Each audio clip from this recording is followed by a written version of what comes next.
Okay, so you want me to tell you about some of my experiences that I had at a hotel that I worked at in Boise, Idaho. Yeah. Okay, I'm going to preface these stories with I'm not going to tell you the man's name. Is that fair? Yeah, that's fair. Okay, because he's a man that I love and respect. The last that I knew of him,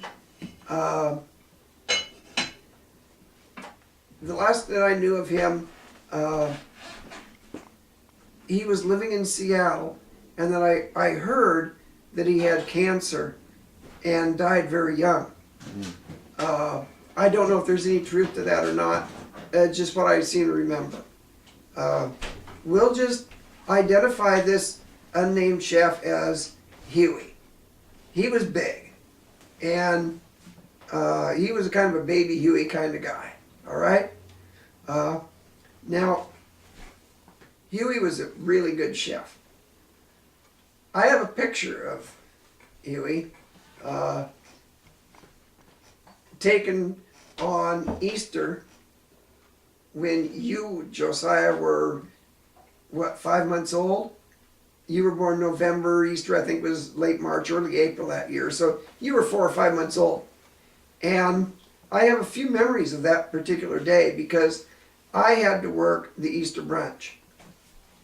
And you sat in a high chair in the kitchen of that hotel while I was doing prep work. I was the pastry chef.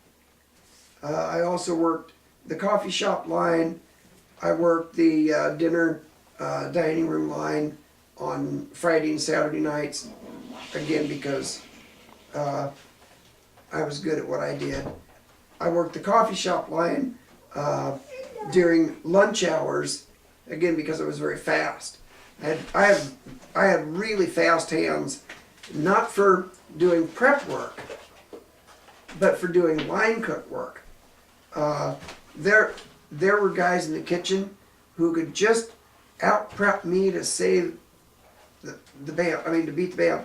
And these guys, you know, and they go down a carrot like that. I could never get that skill really well. I'm good, but I'm not great. I never got super fast as far as being a really good restaurant quality, hotel quality chef when it comes to that kind of prep work. But when it came to line work, I was extremely fast. Damn, I wish I could eat one of those. No, I can't. They sure do look good though. That's devil's food cake with pink frosting. What's the pink frosting flavor? Pink frosting flavor. Buttercream. Took me a minute to place because it's unsalted buttercream, and we always make our Sour cream. With cream cheese. Tuesday. There's a little cream cheese taste to it. Anyway, with chocolate. So that's good. Okay. So, the unnamed chef, who we'll call Huey, was responsible for making the soup for the coffee shop and dining room for the lunch. And that was one of his prides, was his soups. And so he insisted on making the soup every day. And now mind you, when you're cooking for a hotel and you're making the soup, you're talking about a kettle that's about this big around and about this deep, and it's aluminum that's this thick, right? These are those thick, heavy-bottomed aluminum soup kettles, right? Wonderful. And now, for something like navy bean soup, you have to be there. You have to, number one, soak the beans the night before. You have to be there at about 5 in the morning to start your soup cooking. And because you got to have it on the line not later than about 10:15, 10:30. So that at 11, when your lunch Yeah. Crowd starts to show up. You got your soup ready and it's going and it's got all its flavors blended in. And you take your soup from that huge kettle and you put it into steam table line, right? Into a smaller stainless steel kettles about like this. Well, one morning,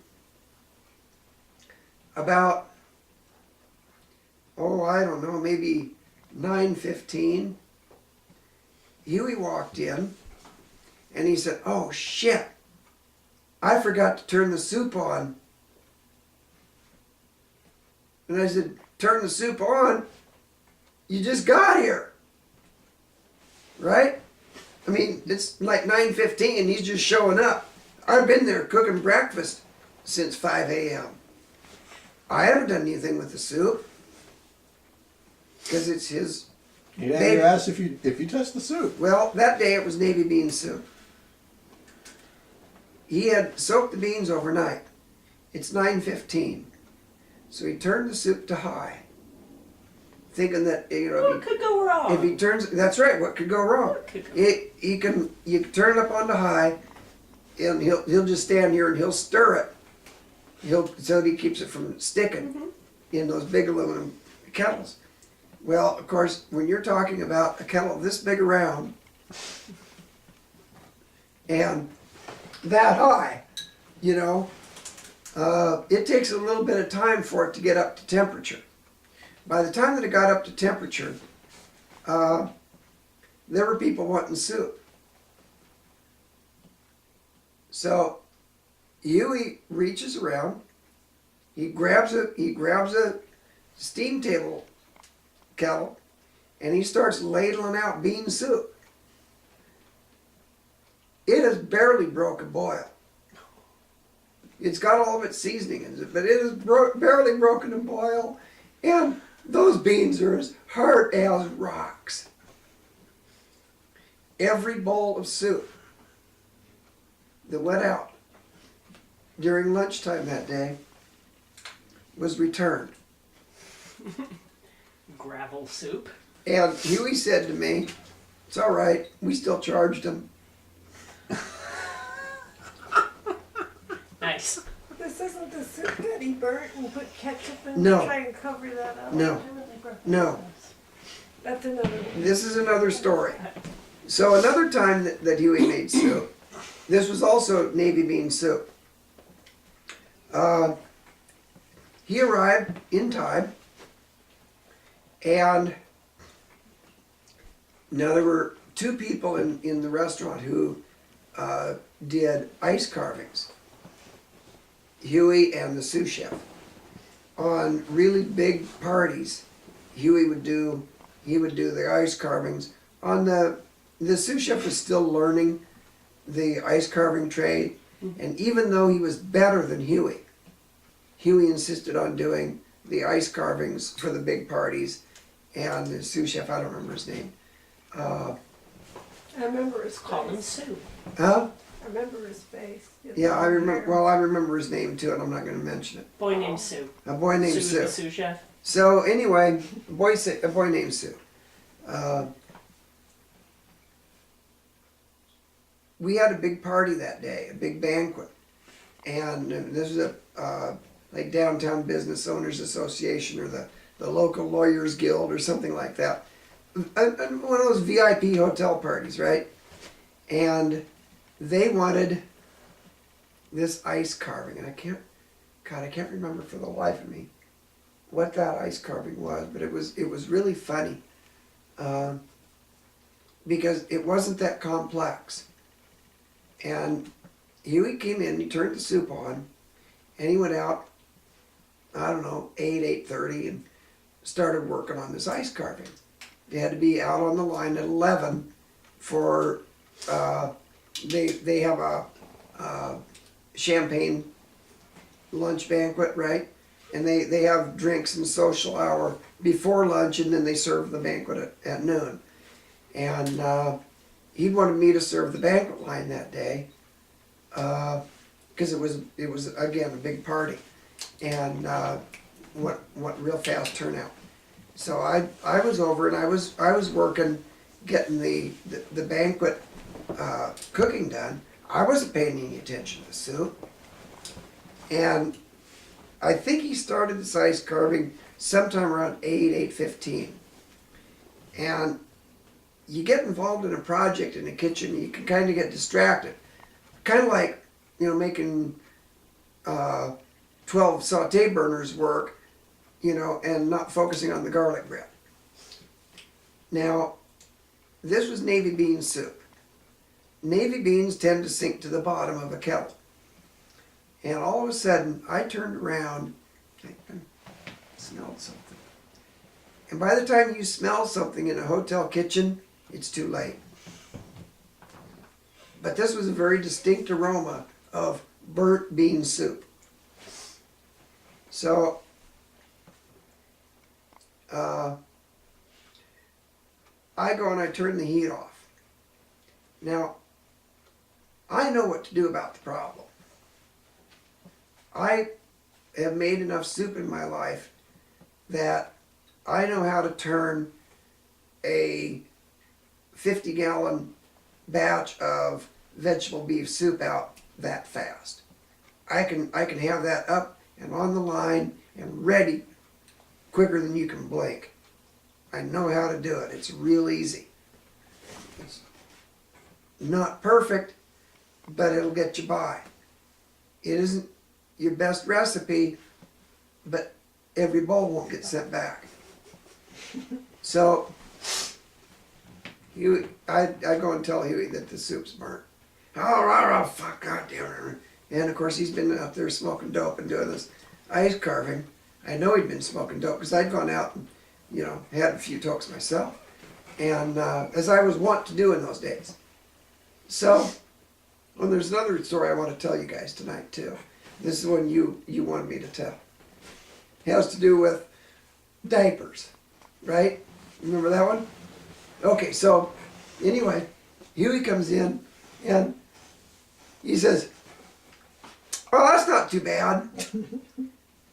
Well, if you are going to rescue burnt tomato sauce or burnt bean soup, there's one thing you first must do. Number one thing you don't do is you don't stir it. You don't turn the bottom of it one time. You don't put a spoon anywhere near it. He reaches down and he scrapes up from the bottom. He says, "Oh, that's not too bad." And he lets that go and he takes a taste. "Oh, we can fix this." And so he, without taking it and putting it into a new kettle, he goes and he grabs a gallon can of ketchup. Heinz, a gallon can of ketchup. And he dumps a gallon can of ketchup into it. That ought to take care of it. Hits it with the flame again, brings it up, stirs it a little bit, and then I think he must have probably remembered then, some of the basic rules, right? And he decided that he needed to empty it into a bigger pot, or a different pot, anyway, a bigger pot, so we could thin it down. And he empties it into the pot. Well, you got half this burn shit scraped into it by now. It's not going to do you any good. But he dumps it out, and he takes, there was that much burnt shit stuck to the bottom of that kettle. I mean, it was bad. It was big of a pot. It looked almost as good a brown as some of my garlic bread. Not quite, but it was bad. And so he puts this new kettle on the burner, hits it with the flame. He says, "I know what to do." Well, we had a box of Worcestershire sauce. The bottles. I tasted this. You tasted this. Yes. Okay, so. And you're still here. And you lived through it. So he goes and he gets. I wasn't sure until he said that. He gets this. We have this. We buy them in cases because we used Worcestershire sauce on the steak line. Just you hit it with a dash.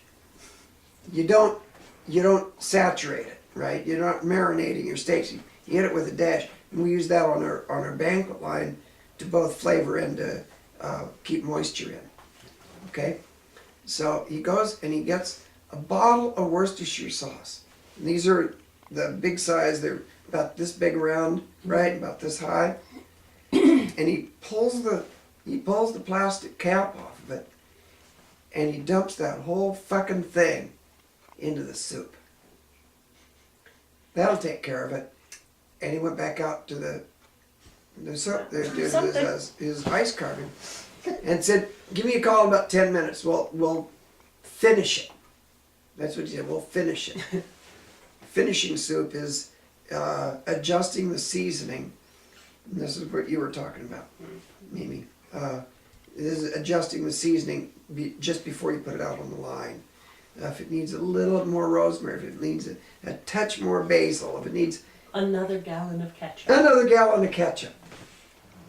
Well, 10 minutes later he comes back in and he grabs a box of salt.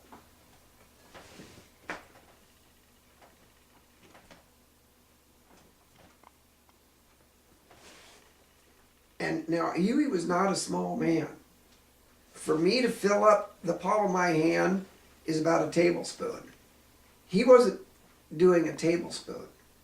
He was cupping his hand like this and pouring into where it's overflowing his cupped hand and dumping that in. And he did that either 3 or 4 times. And he tasted it. Let's go with it. Okay, Huey, you're the boss. Mimi tasted it. And I tasted it. There's no way I was putting that out on the line. That was the one day that I defied orders and I did not put that soup out on the line. I was so embarrassed by it that I went back into the back room and I got 10 gallon cans of vegetables. And I went into the walk-in and I grabbed a bunch of last night's prime rib leftovers.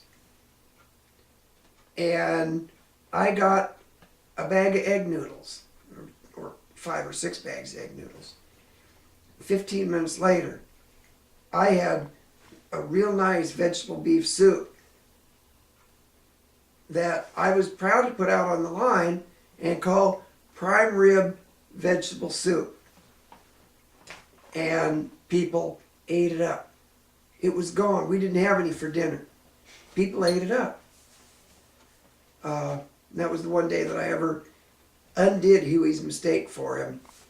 Well, you undid another one of his mistakes for him. Well, I did that. That's right. I kind of undid the salmon bisque, but that was easy. Well, you got in trouble for it. I got in trouble for it because it wasn't natural. No. Some glass got broken into a soup, and you dumped the whole thing out, and they said, we could have strained it. Right. Yep. I forgot about that one. It's a delicacy, like glass noodles, glass Yeah. soup. See, that's. It was just crazy. Yeah, it's working in hotels and restaurants is crazy making business. The difference between that batch of soup and the navy bean soup, with the navy bean soup, you're talking about 5 pounds of navy beans, a half a dozen onions, a couple carrots. You know, when we're talking about carrots, we're talking about the big carrots like this that come in the 50-pound cello bags, right?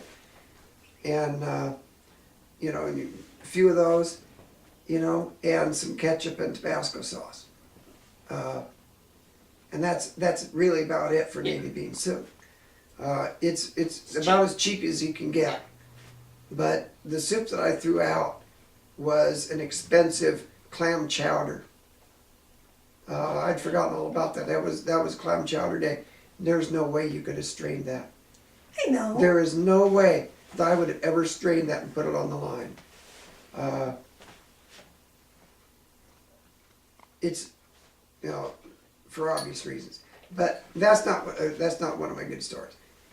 The salmon bisque, now mind you, our daily soup is in a pot that's about this big around It keeps getting bigger. and about 6 feet high, and you have to climb up on a 4-foot step ladder to even put anything in it, right? The pot keeps getting bigger, doesn't it? Yeah. Okay, so stories exaggerate with age. This is no exaggeration. 20 minutes age? Yeah. This is no exaggeration. Huey came out, and we had a banquet the night before of baked salmon. And we had 5 real nice Chinook salmon halves. I mean, these were big, big fillets like this. And Huey came out, he took a French knife and he ran down, just grabbed the skin like this and grabbed out from the bottom and dumped all of that salmon into a pot along with, you know, all the stuff that he'd been making for the bisque. And, you know, the bisque itself was great. The only problem with that was that when he did that, he had all the gills, you know, the cheeks, all the cheeks, Yeah. and all those bones that run down the fillets, and they were all in the salmon bisque. Huey came in. It might have been another day that he was doing an ice carving. I have no idea. It might have just been a day that we were smoking a lot of dope, because there were a few of those. That was nice carving. And he came in and he took a taste of that soup. It's perfect. Let's go with it. And I got ready to, I mean, again, you know, that wasn't my job. I had my own stuff that I was responsible for. But he says, it's perfect, let's go for it. And so I go and I grab a couple of the steam kettle containers and I'm going to put this stuff up on the line. And I reached down in, because we had a big,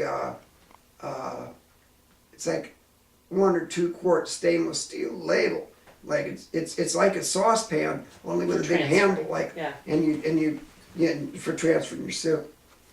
And I got up on the step ladder, and I started to transfer soup out of there, and I started to see bones. There were bones this long in this salmon bisque. There was no way that I could get those bones out of there. Just no way I could get them all out. I did the best that I could. Blender. Yeah, Another week? we could have run it through the blender at that point, I suppose, and It'd take a while too. That's how you get that real smooth bisque, right? yeah, that's how you get the real smooth bisque flavor. Yeah, with that nice cartilage taste. Calcium. Yeah. But as I'm looking down into one of the stainless steel kettles, and I'd forgotten about this, as I'm looking down in one of these stainless steel pots, there's scales. You know, salmon floating. have the Yeah. little clear scales. There's scales that are floating in this goddamn stuff. Yeah. I'm going, They'll rise. Huey, Get a perfect sheen. Huey put it out on the line. I told him about the problem, and he says, it's okay, they can pick through it. Very authentic. Something like you can that. Tell how It's fresh okay. It is. The bones are big enough they can see them. I think that's what he said. Bones are big enough they can see them. So that was one of my favorite Huey stories. Do you want to have a break? Sure. Mm.